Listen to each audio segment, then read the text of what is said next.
Hello, everyone, and welcome to today's Investor Q&A with Beneficial Beer. I'm Anna. I'm one of the campaign managers here at Birchal. And as I mentioned, I'm joined here today by Dave and Matt from Beneficial Beer. Hi, Anna. I'm Dave Jackson, the founder. Hello. And I'm Matt Johnson, co-founder and creative strategist for the business, and all things brand and names. Amazing. Woo-hoo. Before we get into the presentation, I'd like to acknowledge the traditional owners of the land I'm beaming in from today. Birchal is based on the lands of the Wurundjeri people of the Kulin nation, and we pay our respects to their elders past, present, and emerging. Now, Birchal is working with Beneficial Beer on an upcoming crowdsource funding offer. What is crowdsource funding, or CSF, you ask? You may also know it as equity crowdfunding, and it's a relatively new form of fundraising in Australia that allows startups, small or growing businesses, to raise capital from a larger number of smaller, also known as retail investors, and wholesale or sophisticated investors through an online platform just like Birchal. So instead of seeking funding from traditional sources such as banks or venture capitalists, companies can actually turn to the general public, often their communities or customers who just love their products, to raise money in exchange for shares or equity in their business. Now, I'm almost done with the boring stuff. Birchal Financial Services will be the licensed intermediary for the offer. The information and discussion in this webinar is for informational purposes and should not be considered as advice or a recommendation to invest. Please, as always, do your own research, consider the offer document and the general risk warning before investing, available on birchal.com. Now, just a little bit of info about how today's session is going to run. The team are going to take us through their presentation, and then we'll then switch to a Q&A session. So you'll notice at the bottom of your screen, everyone, there's a little Q&A bubble. If you've got a question as we go through the session, please pop it in the Q&A box, and then we'll get to those during the Q&A time at the end. And we are recording today's session, so if you do have to jump off early, a recording will be sent around. So that's enough from me. Without further ado, I'm thrilled to introduce Dave to take us through a little bit of the background of Beneficial Beer. Excellent. Thanks, Anna, and welcome everybody. Thank you for taking the time to come join the webinar. So what you'll see today is I'll introduce a little bit about the story, where the business began. We'll hand over to MJ to talk about the vision and where we are today. And I'll come back and talk about the team that got us here, what's next, and then we'll open it up to a Q&A session. So the story originates back to January 2020, when I was facing a few profound challenges. I'd just recently lost my father and 3 very close mates in quick succession. I'd been battling alcohol for 30 plus years. So I decided to do a 1-year no beer challenge with a close friend. And it wasn't long after kicking off that challenge, so it was 6 to 8 weeks into it, I realised that the energy involved in mastering this challenge, I might as well harness it and turn it into a passion project. And we all know that if you're passionate about your work, it often succeeds and becomes something bigger and better.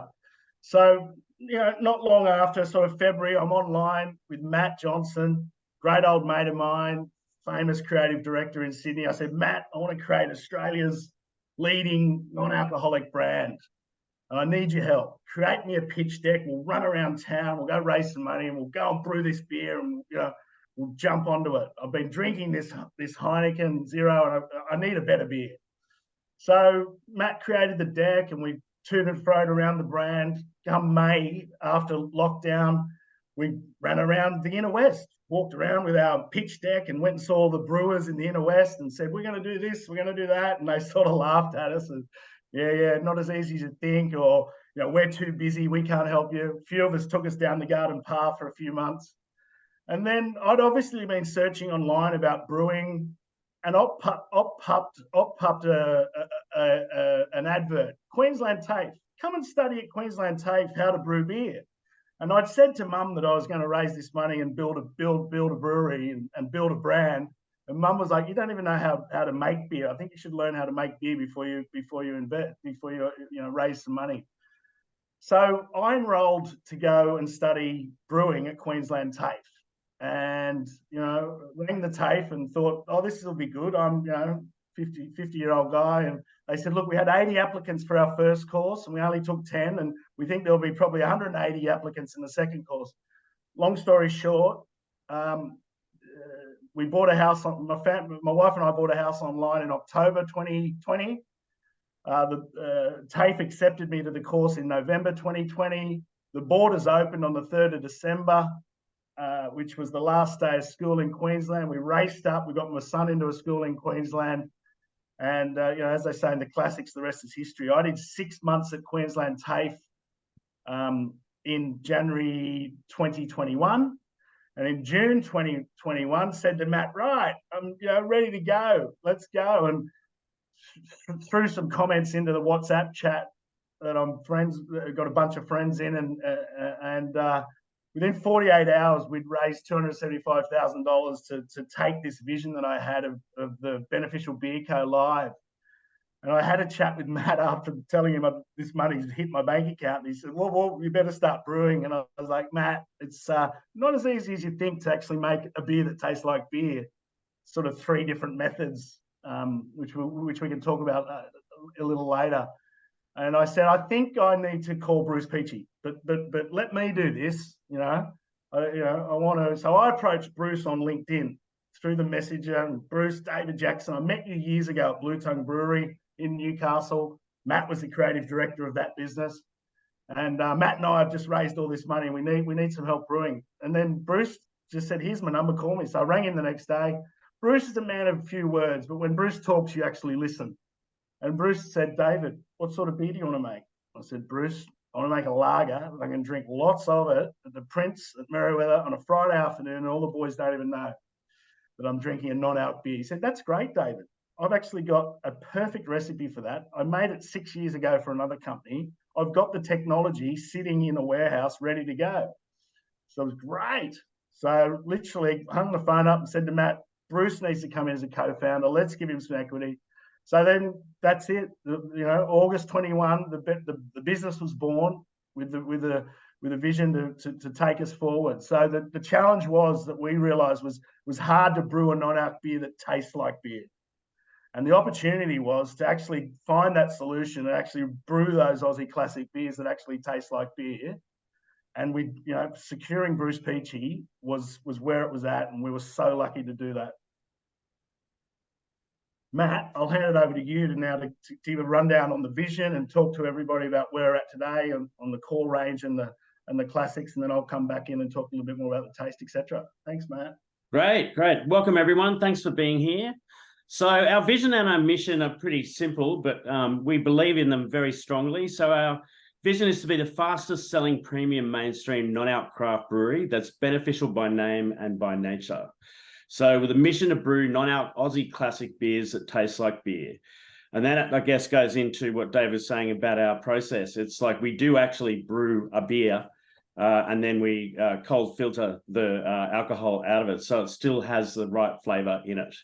So what we are as a brand is we're brewed for humankind, and it's a deliberate, not having humankind as one word, because we know the world is too big to fix all by ourselves, but we want to build a brand of purpose, and we want to sort of tap into the kindness of people. They've all, we've found a lot of our customers all have a lot of heart. They understand that they, need to cut back on their booze. They also, from sort of studies we've done and from other work I've done in the past, we understand that people love brands with purpose. So when we break that down into our pillars, we're brewed for our taste buds. So this whole notion of the Aussie classic beers. So we thought we've got all of these great, beers in this country, but they're all alcoholic. So we want to make that and reinvent those classic beers in a non-alcoholic form. So then we wanted to, make sure that everything was environmentally friendly. So we're brewed for you with solar power at a larger contract brewery. And what that does, it allows us to sort of make sure that we're keeping our eye on our carbon footprint, but also it helps in the preservation of the beers as well. So then we've got this tag or line, I guess it is, this word that I've invented, in Beer-tweener. So we've trademarked that, and that's all about It's the beer that you have in between your other beers. It might be when you're having a session, you know, you might have a full strength and then a non-alc or a full strength, or you might want to make it your Monday beer or your Wednesday beer or your Sunday Arvo beer. So it's always that beer in between other beers. So, you know, we're beneficial, and as I said, with the solar energy, the capacity of 300 kilowatts. So this helps with this natural preservation. So that's what makes our beers retain its flavour and last in the can a lot longer. You know, it's one of the things we realised early on in the process, that we had to have some sort of a way to preserve our beers with obviously no alcohol in them.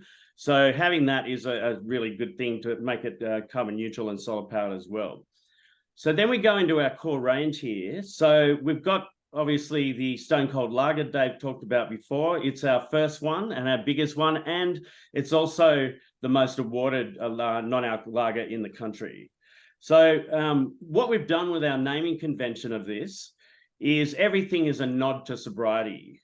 So the Stone Cold Sober there, we've got the Wagon Drivers Pale Ale. There's a funny little story about, you know, if you're going to stay on the wagon, you might as well hold the reins and drive it as well. And then, of course, a nod to our founder here, Dave.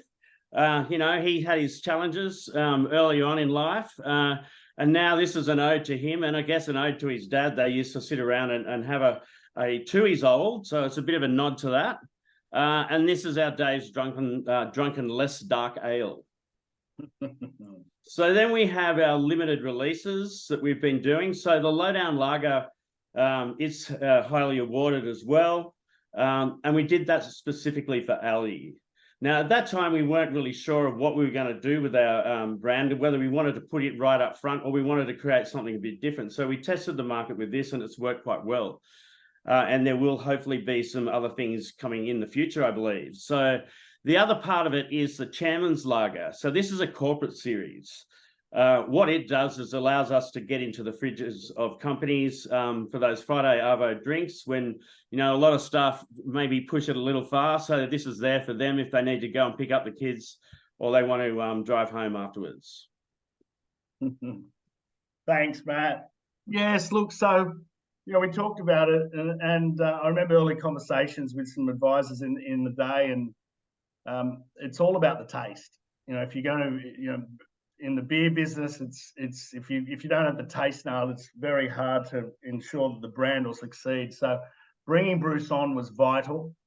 Bruce is one of 3 master brewers in the country, and you know, some plus 40 years experience. So we actually brew a mid-strength beer to 3.5% ABV and cellar it, and then when we're ready for production, we'll then throw it through a cold filtration process that only removes the ethanol, the smaller molecules, and leaves all of the esters and the flavors and the aromas of the beer behind. And hence why, you know, our lager is the most awarded lager, as Matt had said.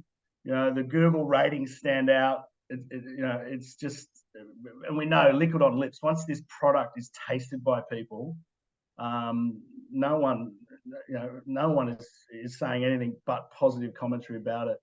Even the judges. So we've won 5 silver medals and 8 bronze medals. And these awards are something that I'm super proud of. It's like we've brewed for 18 months. Every brew that we've done, even if it was 3 months before, we put the cans into awards. So, you know, last year we won, Stone Cold Lager won bronze at the Australian Industry Beer Awards. Also, we won a bronze at the Indies. This year we scooped a bronze at the Royal Queensland Awards, and then 4 bronzes. So not only did we get bronze for the Wagon Drivers, which we launched, but we also got 2 bronze for our packaging, which was great. But yeah, look, these awards stand out. I don't think there's any other non-alcs that can compete with those awards. So the journey so far. It's been a rapid rise.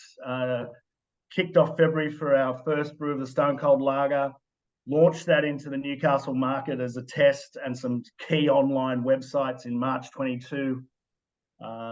We then moved to Sydney once we'd proved the model and realised that we had a beer that was well recepted.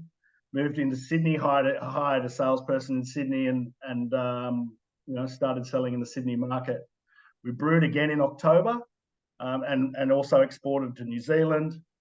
And then, this year we launched our pale ale in March, and at the same time, Coles approached us, which was great to get a phone call from such a large part of the ecosystem, and they wanted to take our beers to their first choice liquor store for a trial launch that's underway. April, we did a full packaging redesign. We moved away from the traditional 4-pack clips that you see a lot of craft beers in to these amazing 4-pack cartons. And soon after, we launched the dark ale in May at Gabs Festival, which was well received. And July last year, we launched our, as Matt said, the lowdown lager into Aldi for a special buy over Dry July. And then August this year, we've scooped 3 medals at the Royal Sydney Beer Awards. So every beer received a silver.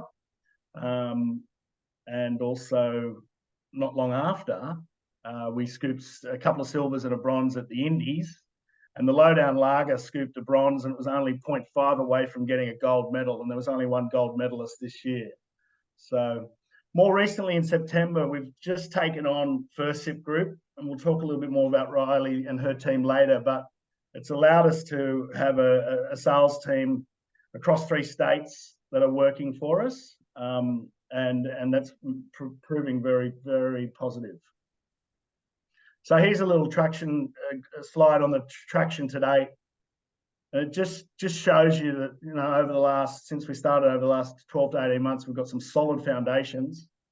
Having launched early, in the trial period early, we launched with some websites like Craft Zero, Sands Drinks, Beer Cartel, got into some bottle shops in Newcastle like Botlow and Celebrations. So August last year, we took on Yasmin as our first sales rep. You can really see the sales starting to pick up there.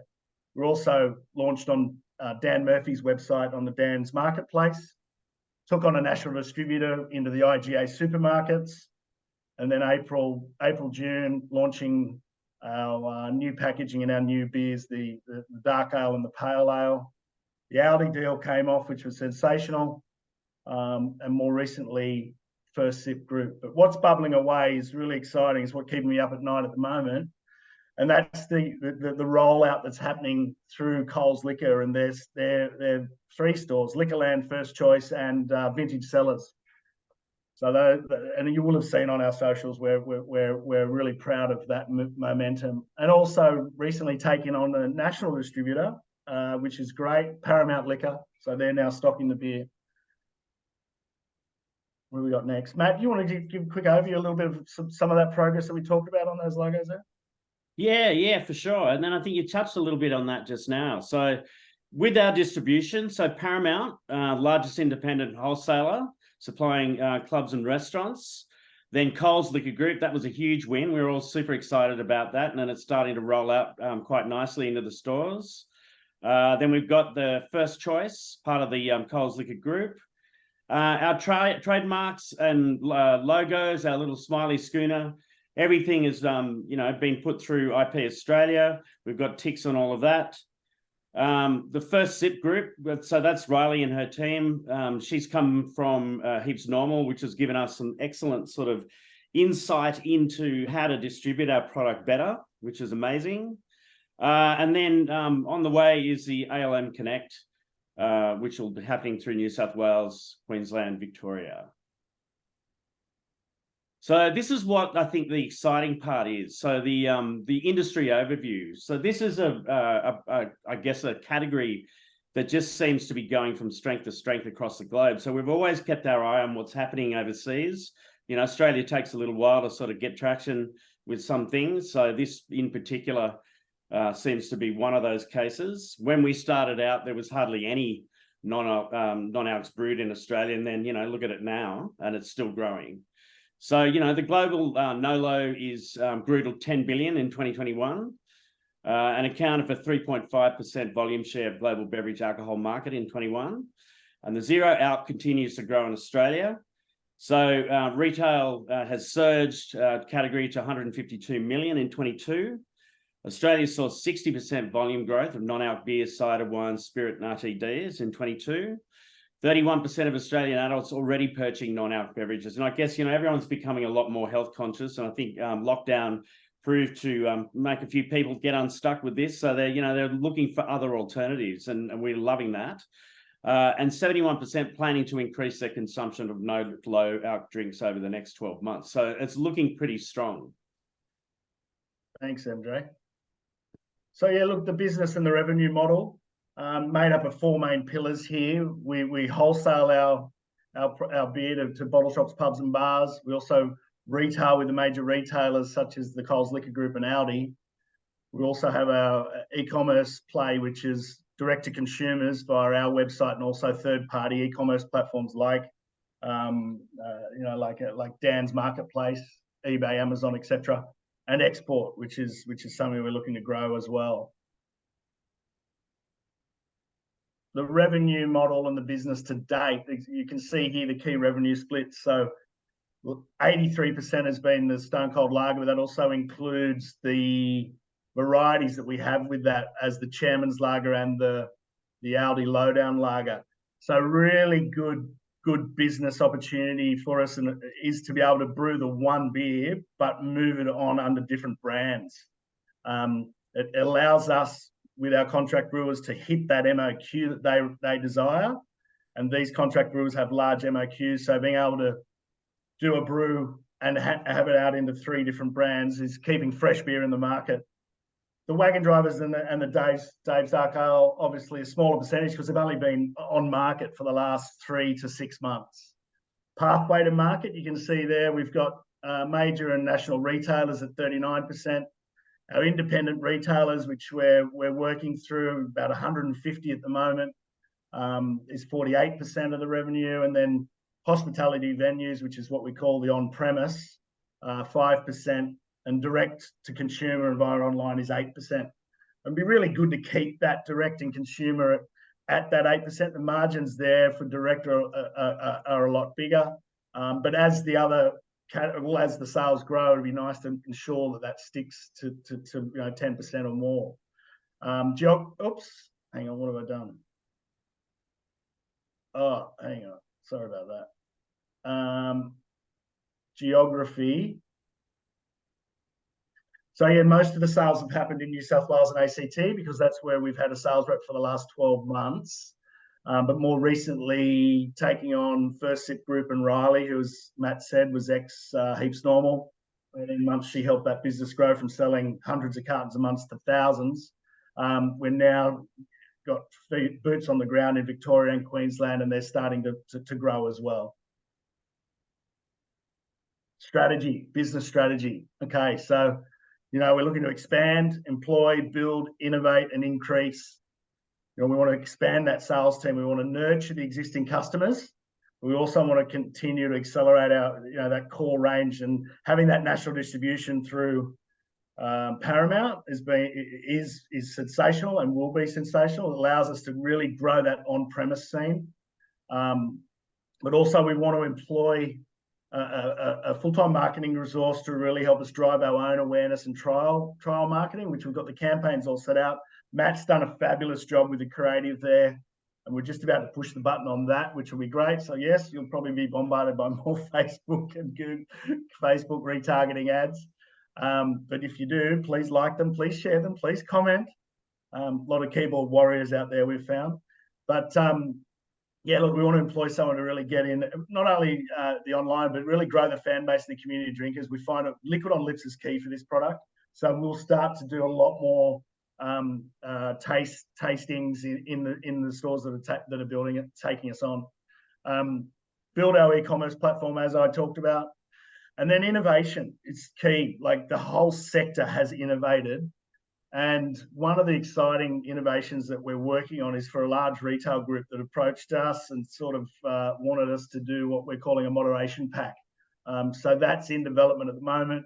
I'm waiting for the trademarks to be signed off before we can go public with that. but that is a very interesting innovation, not only in the beer, but also it'll be a very interesting innovation in the pack format as well. And of course, as we talked about, we want to increase our distribution and increase exports. We've got so many inquiries from Southeast Asia. I've been in conversations with a distributor in Singapore. We're talking with more distributors in New Zealand, and there's opportunities also to license this brand to other key areas. So who's the team that's got us here? Well, this is me. I'm David Jackson. I've been working in the Australian market for the last 20 to 30 years. And most of you probably know me. And then my fellow director is Adrian Bunter. Adrian's been an advisor for me on several of my businesses the last 15 years. Matt Johnson, you've met. Bruce Peachy, our head brewer, we've talked about. Riley Martin, we've also talked about. Yasmin, we've talked about, our worked with us for the last 12 months. And Nikki Romans has been consulting to us for the last 6 months on the brand and the marketing strategy and the liquid on the lips, which is so important. Advisors. Every startup needs their advisors, and most businesses have them. Brandon Guillen went to university with Brandon. Brandon's one of the first doctors of design in Australia. But Brandon's been great support with us as we ensure that everything we're doing is design-led, and being design-led means we're putting the customers first. Also, Ben Loiterden is another one of my advisors who's worked with me for the last 15 years. Very strategic, has assisted us with the capital raises all the way through, and a great guy with the numbers. Mark Curry, who's, you may or may not know, has done Savvy Beverages and doing quite well, but is working with us on our products and formulations and new innovations that are yet to come to the market. And Ivan, who's Excel guru and great with our budgeting and forecasting and planning. Okay, so just in summary, just want to thank everyone for today. But we've talked about the story. It's been born as an answer to a personal need, inspiring others for a better way to drink. Matt talked about the vision, where we want to take the business to be, the fastest selling premium mainstream non-alc, beneficial by name, beneficial by nature, and a beer that actually tastes like beer. And where we are today, we've got the solid foundations. We're just sitting right on the cusp of something huge. We've already featured nationally in Aldi supermarkets. We've been approached by Coles Liquor. We're rolling out into their three main groups. We've already exported New Zealand. We want to grow that, and we've won medals. Every brew we've done has won a medal. So we know the product is resonating. We've got a powerhouse team, across brewing, advertising, finance, and sales. So the team's set. And what's next? We need to expand that footprint in sales. We need the marketing expertise internally. We want to build out the e-commerce platform. Got some exciting innovations, which we may have or may not let slip on social media. Yesterday I was informed, but that's good. And we need to export, which will be great. So I think that's probably it. We might bring Anna back in now and see if we've got some Q&As that we can answer in the short lunchtime break, or if not, we can also, by means, anybody can email me or phone me.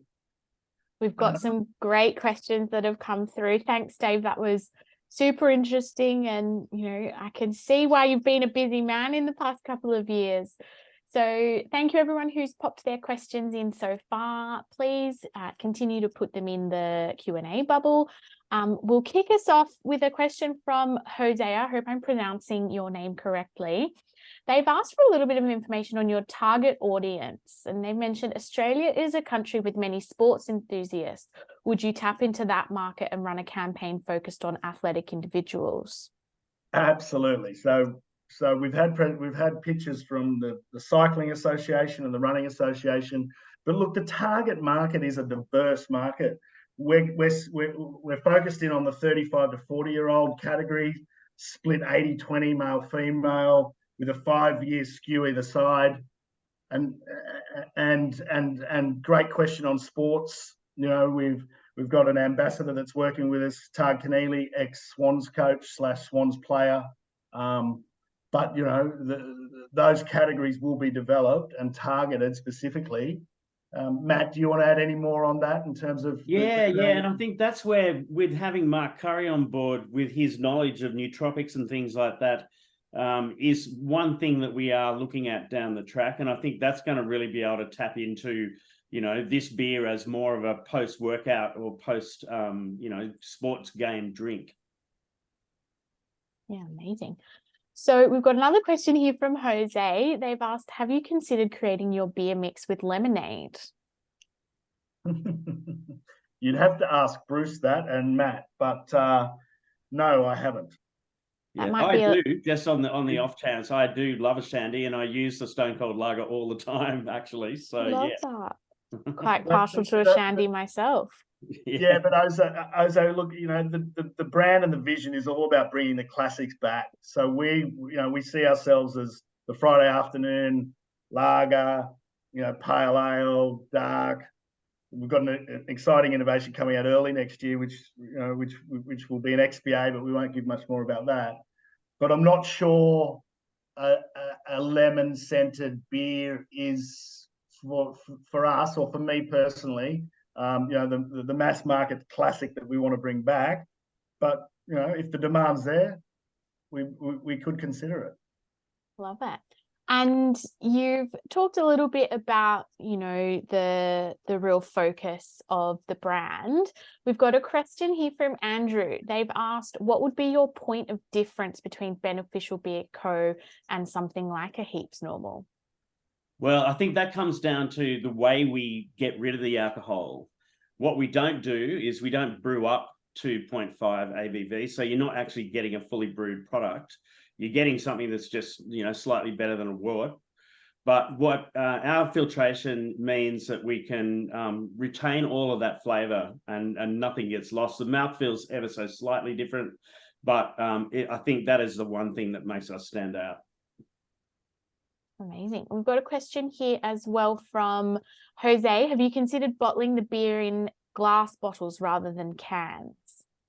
Yes, we have, and it's probably on the roadmap. But being brewed for human nature or humankind, sorry, cans are easily recyclable, and it's we're sort of looking after the environment in that sense. So bottles are a consideration, but at this stage, we're comfortable with cans. Yeah. There's also something, with cans. I mean, it's marginal. Dave, you probably know more than me about this, but with a can, no light gets in. So, there's nothing affecting the flavor of it. It won't skunk easily. It's there, and it's a more pure product when it comes out. Absolutely. Longer shelf life too. Yeah. Didn't know that. That's fascinating. We've got another question here from Derek. They've said, do you see this beer being served on tap at pubs, clubs, etc.?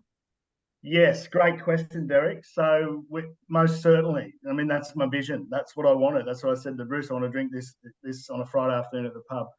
The only problem with that is that because we remove the alcohol, it freezes in the Australian hotels and pubs glycol systems.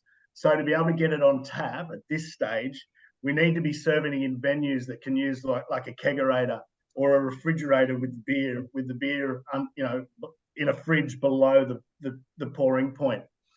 We've investigated standalone 10 litre kegs, but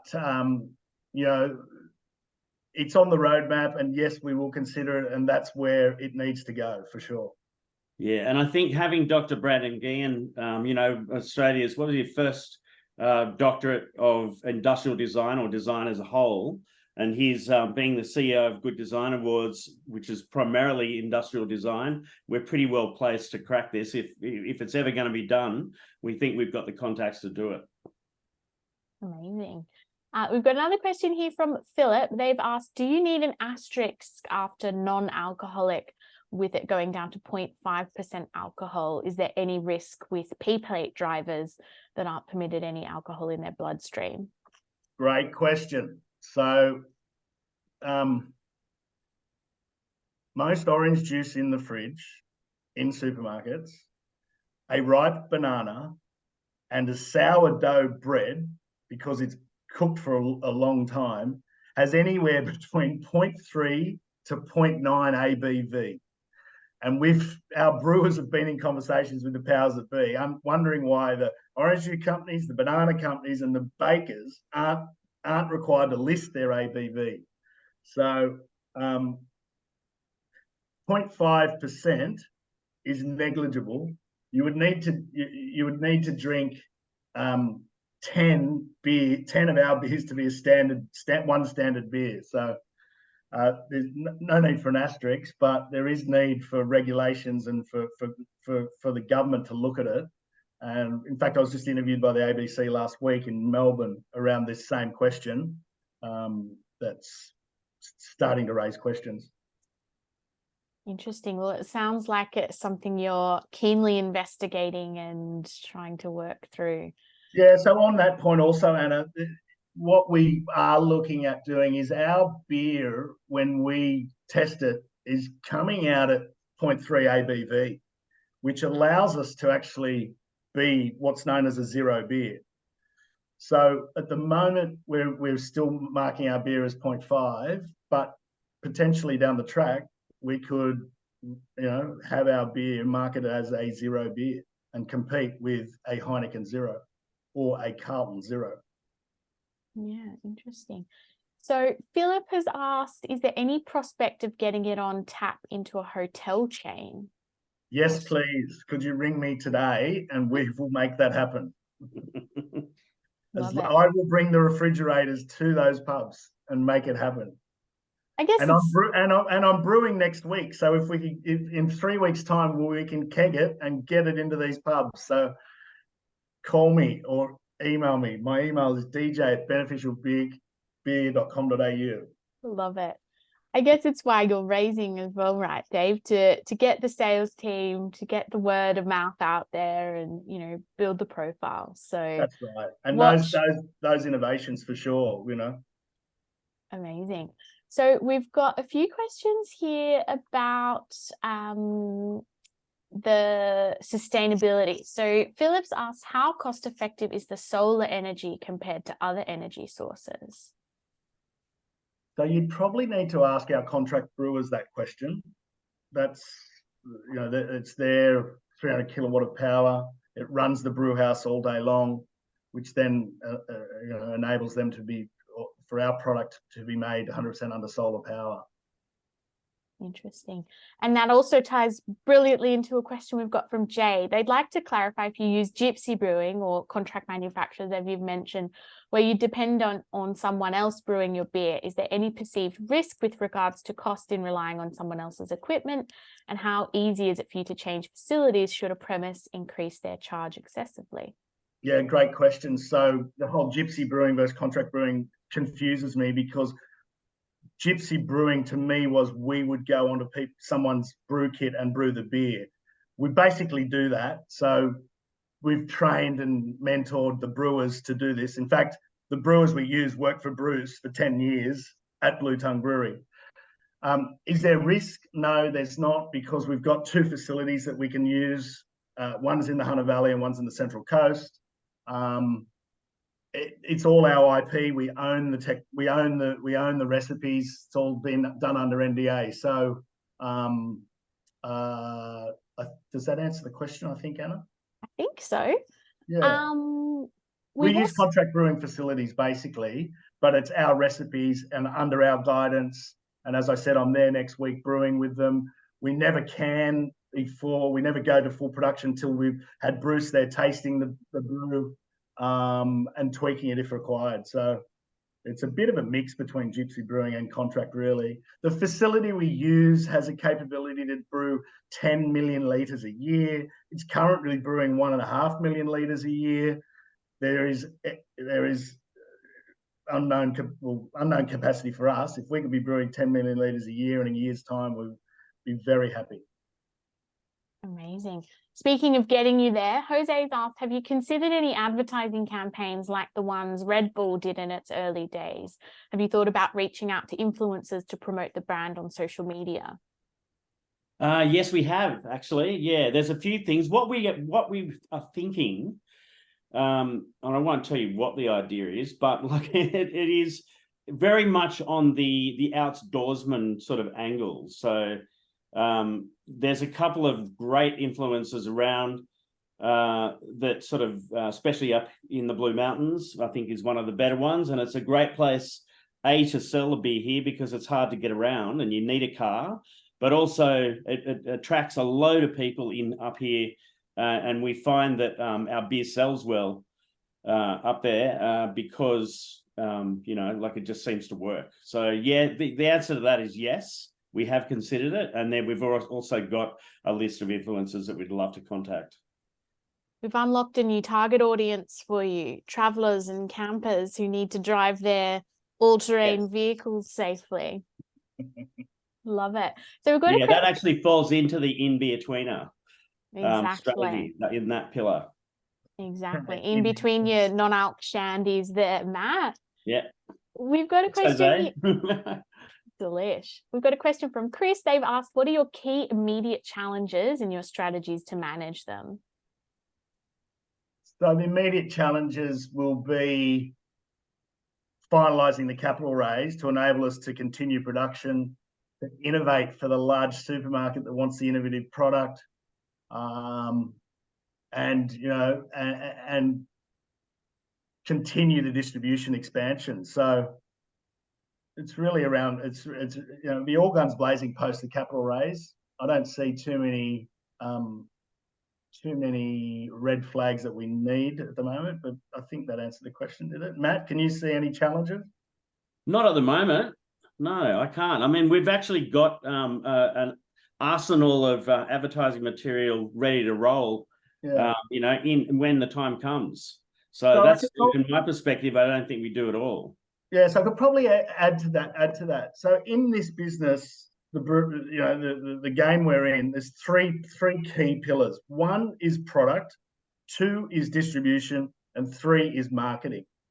So firstly, product. I think you can tell and see we've got the product now. The most award-winning non-alcoholic lager in the country. It's only been in market effectively for 12 months. And the Google reviews are outstanding, and it's been reselling in any of the shops that we've stocked it in. So product nailed, and thanks to Bruce Peachy on that one. Distribution, absolutely, it's happening. We're there. So Paramount, I actually walked on Coles with ALM's CEO on Friday at a charity event. He said, send me an email. You need to be in the sheds of ALM. If you're already selling to 150 independents in New South Wales, there'll be ALM room for you in ALM. Once that happens, we've nailed the two biggest distributors. So distribution, then we've got the sales team, and we want to add to that. So distribution underway. Final key in this business is marketing. Look at the brand yourself. How do you feel about that? I'm very, very positive on it. Very bullish on the brand. The feedback from retailers is sensational. Your product sits on the shelf, it just pops. People just go straight to it. And we're raising some money to tip some money into a full-time marketing person to get that petrol on the fire to make it happen. So product, distribution, marketing, here we go, game on. Love it. And Richard's asked, what is your market share of non-alcoholic beer in Australia? 1%. And that's without a salesperson. There you go. So look, you'll get more information in the offer document that'll come through once Birchal and the legal teams have signed off on it. But we're an early stage business. We've had a couple $100,000 in revenue to date, and the market is growing rapidly. We have the product, we have the distribution, we have the team. We've laid the foundations. We're aiming for 10% market share in the next 5 years. Amazing. And Jay has got a question. Sounds like Jay knows his stuff, their stuff, sorry. They've said very few microbreweries have beers on tap under 4.5%. Is there opportunity to supply cans or even kegs to these breweries to offer taproom customers an alternative, considering many taprooms are only accessible by car? Wink. All about taprooms offering a responsible alternative. What are your thoughts there? Absolutely. And I was at Aether Brewing in Brisbane last week, and there was a table sitting there, and it was full of Beneficial Beer Co. Pale Ale, and they were sitting in a tap room, and they were just drinking our beer. So yes, and the sales team's onto that. We know that's a huge opportunity. We're finding that there's one competitor beer normally, and being able to offer an alternative to that. The sales team feedback in the last 6 weeks has just been phenomenal. The customers are like, great, we've got an alternative. Instead of saying there's this one, we can go, great, and also they're really like the fact that not only do we have a lager and a pale ale, but we've got a dark ale. And that dark ale is the only non-alcoholic dark ale on the market. And when you drink it, think of old, but new. Love it. Jose has said they're a 46-year-old family man and engineer from Spain, passionate about sports and always enjoy a non-alcoholic beer. They live in Lake Macquarie and they're delighted to promote it. So, Jose, I'll share your details with Dave after this. There's our first influencer, straight up. Love it. From Lake Macquarie also. That's where the beer was born. That's beautiful. Awesome. We also had Phil come through with the goods with the name to connect you with. So I'll also share that with Dave after this. Thank you, Philip. So John has also said, just an FYI for anyone who has doubts, try the product. The proof is in the pudding. Look, they're doing your job for you, Dave. John, we need to send you a voucher. Yeah, I'll leave that with you. Yeah. So we've got a great question here from, I think, a different Philip. They've asked, it's recently been reported that given the current state of the economy, beer drinkers have focused on price. What are your thoughts on the price points for beneficial beer and its price elasticity? Yeah, look, I mean, the feedback we had also from the market is not only they focused on price, but at the moment there is a skew to premium products. So we will have some price elasticity as we scale, and we're already in conversations with our brewers on those pricing points. Not only with the liquid, but we'll also get pricing breaks on packaging. So absolutely, I mean, our margins will be growing. Amazing. So we've got a question here from Chris, and this is more focused on the actual raise that we're working on at the moment. So Chris has asked, based on your budget and forecasts, when would you see investors having a return on their capital? I'll just give a little bit of information just on how these campaigns and raises run. So as a licensed intermediary, ASIC actually takes a firm view about future projections, whether that be revenue or return on investment. So, for example, whether a company intends to pay a dividend in cash or shares will be set out in the company's dividend policies. Many companies undertaking crowdsourced funding offers are exactly like beneficial beer, new, early stage or rapidly growing ventures. It means many of these companies in the early stages may not currently be profitable or may be choosing to reinvest their profits back into the business to fund future growth rather than pay these profits to shareholders as dividends. So for more information, please carefully review the company's constitution and the crowdsourced funding offer document for more information. That will be available on the 14th of November. So you will receive in that offer document at least the last financial year's financial statements and lots of other great pieces of information to help you really dive into this investment opportunity. And of course, as Dave said, he's readily available if you've got any questions as well as you are going through the process. So also just to let you all know, because some of you may not be familiar with crowdsourced funding specifically, when you do invest in companies like Beneficial Beer through a platform like Birchal, you are buying fully owned ordinary shares, and these shares are considered illiquid as they can't be easily transferred or sold. However, there are numerous possible circumstances that may create an opportunity for shareholders to exit the business. These do include, but are not limited to, a trade purchase of the company, a listing on a registered stock exchange, for example, the ASX, a private equity investment in the company, or a share buyback by the company. So as I mentioned, you'll need to make your decision to invest based on the information provided in the offer document when it's available in just a few short weeks' time, and consider the CSF risk warning before investing. Now, If everyone on this call, just check if you've expressed interest or not. So when we do open the offer, it will be exclusive to the expression of interest list for 48 hours. So, you know, we've seen campaigns sell out in that early access period. So do make sure you've expressed interest. You'll be first to find out when that offer goes live, and make sure that you don't miss out on investing.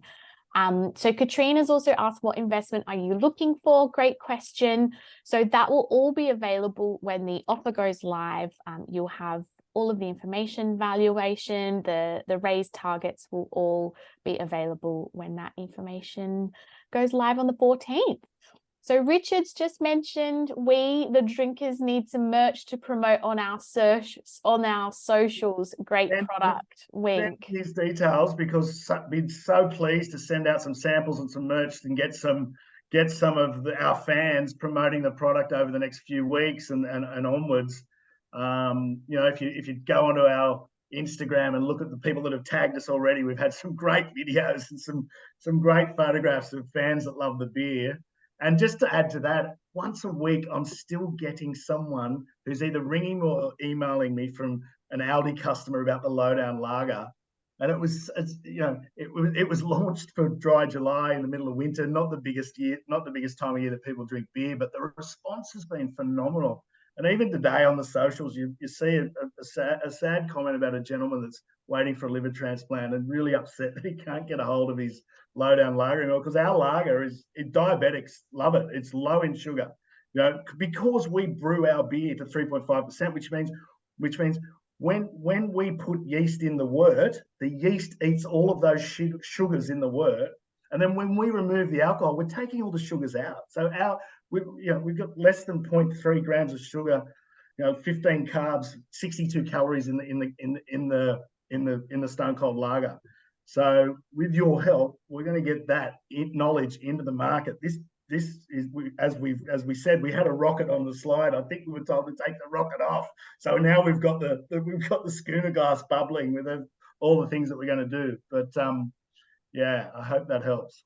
Amazing. So yes, sorry, Anna, can we get the details of anyone who wants us to send them samples and merch and get some stuff happening on social media over the next couple of weeks, Anna? That'll help us all out. It'd be amazing.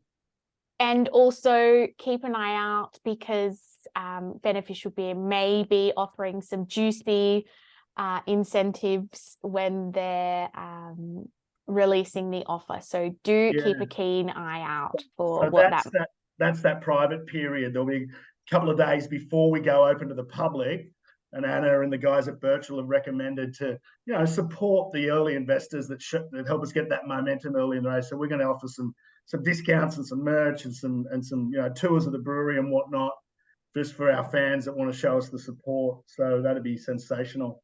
Amazing.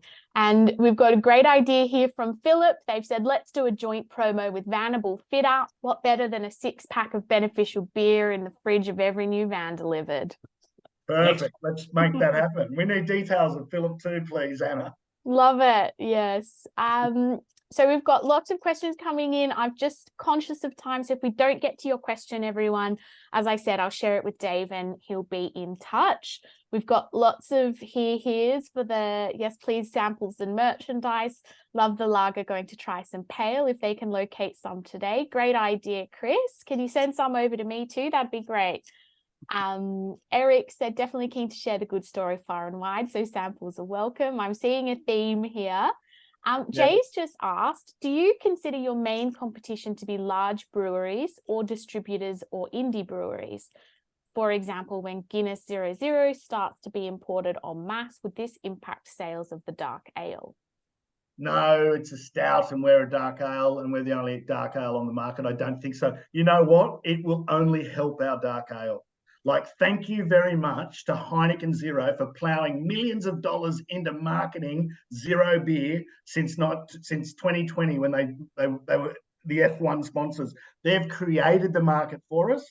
So has a couple of other brands in Australia before we got the chance to get our machinery out of Adelaide and brewing. It was sort of 6 months. We were ready to go, and then the COVID shut us down for 6 months. So no, I don't. Like the product stands out. We just need a liquid on lips. So I think we'll be fine. I like that thing, liquid on lips. Now, Chris has also asked, is it in your longer term plan to sell to a major brewery once established, say like Bolter was acquired a few years back? I will just say, Chris, before Dave, I'm sure Dave's got lots of dreams. Do keep in mind what I shared earlier about ASIC's view on these future projections. And you will have to make your decision to invest based on the information in the offer document. Dave, do you have anything you want to add there? Oh, look, you know, knowing that we're not supposed to be saying things like this I mean, look at the beer sector. What happens in the beer sector? Asahi and Kirin, two biggest brewers in the country, for them to create a brand and a community and an award-winning beer costs them millions and millions and millions of dollars. So they squeeze the market, they squeeze the retailers, they squeeze the distributors, they let their brands succeed. And all of a sudden, when the time comes right, they dive down and go, thank you very much, boom, and pop it up. I'm not saying what's happening to us, but, you know, I think we can all have dreams. We can all have dreams. And I think, fingers crossed, another leading non-out sets the path for us, sets a price discovery, sets an example, and then the other competitor might need the second best. So who knows? But we might be part of a big brewery one day. So Barry's just asked, do you know Mark, the founder at Liars? I know of one founder at Liars from my old history, but no, I don't know Mark. Barry, you might need to reach out to Dave if you've got any extra info there. So I think a partnership with Liars would be sensational. I've never wanted to reach out to the gentleman who started Tamando, who is also one of the founders, also lives up this way in Queensland. But and my business partner in one of my other businesses knows him. But yes, I mean, there should be some good synergies with that business if anyone wants to do an intro. Love it. So just to wrap us up, because I'm conscious of time, Jose said, great presentation, guys. Definitely Beneficial Beer is going to be my regular beer. It looks like a great family, and they've checked the prices on the web and they're very competitive. Well done, guys. And Katrina's just said, hope you've got emergency shift workers on your target list and the mine sites of WA. My hubby's in the fire department. So loving all of these suggestions, everyone. I think, some great food for thought for Dave and Matt as they head away and, work on all of their exciting plans. I know there's lots in the works. So just to sign off from Birchal, thank you so much, everyone. It's such a pleasure to host these information sessions and share the visions of our companies with you all. So as I mentioned, if you haven't already expressed interest, please do so. Head to the Birchal website, just hit I'm interested, and it's a pretty quick process. You'll get some great emails from Dave and keep up to date on when the offer is opening in a very short time. So we'll be opening on the 14th. As I said, we'll be opening exclusive to that expression of interest list. So do make sure you pop in your details. And that's enough from me. Thanks again, everyone. Have a lovely day. I'll let Dave and Matt sign us off. Excellent. Thank you very much. That's enough from me as well. Really pleased to have been here. I was a little nervous at the beginning, but I think I've warmed up okay. Love to do one of these in person next time. So let's get all this closed off and get a company-wide shareholders party together for December or January. Good stuff. Sign me up. Yeah. MJ? Yeah. So, well, look, thank you everybody for coming and spending your time, your lunch hour with us, but also fantastic feedback. I love the ideas, but also awesome questions as well. So thank you. Yeah, exactly. Thanks a lot. And thank you, Anna, for facilitating this. It's been a really good process. You guys are great. All good. Have a great day, everyone. Thank you. Bye.